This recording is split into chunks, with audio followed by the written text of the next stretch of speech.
മതങ്ങൾ ഇവിടെ അനവധി ഉണ്ടായിക്കൊള്ളട്ടെ, എല്ലാവരും പക്ഷേ മറ്റുള്ളവർക്ക് ഭീഷണിയായി തീരാൻ പാടില്ല.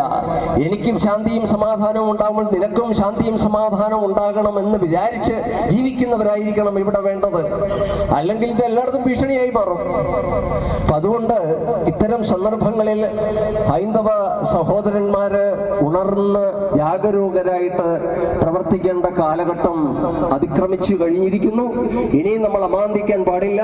ഇത്തരം സന്ദർഭങ്ങൾ ചിന്തിച്ചുകൊണ്ട് നമ്മൾ മുന്നോട്ട് പോയാൽ, സംഘടിതമായ രീതിയിൽ വ്യക്തമായ പ്ലാനോടുകൂടി നമ്മൾ മുന്നോട്ട് പോയാൽ നമ്മൾ നശിക്കില്ല.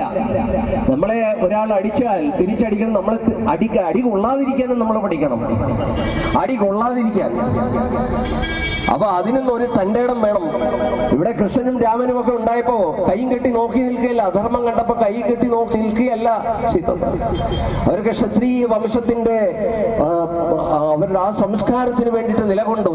ക്ഷത്രിയ വംശത്തിൽ പിറന്നവരാണ് അവർ. ആ വീരയോദ്ധാക്കന്മാരായിട്ട് അവർ സമൂഹത്തിന് വേണ്ടിയിട്ട് ധർമ്മം നിലനിർത്താൻ വേണ്ടിയിട്ട് പ്രവർത്തിച്ചു.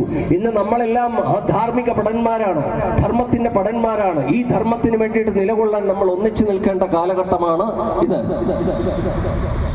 കൂടുതൽ നീട്ടുന്നില്ല. ഇവിടെ മുഖ്യ പ്രഭാഷണങ്ങളുണ്ട്, മറ്റ് പ്രഭാഷണങ്ങൾ ഇവിടെ ഉണ്ട്. എല്ലാ മംഗളകരമായ അനുഗ്രഹ വചസ്സുകൾ നിങ്ങൾക്ക് ഉണ്ടാകട്ടെ.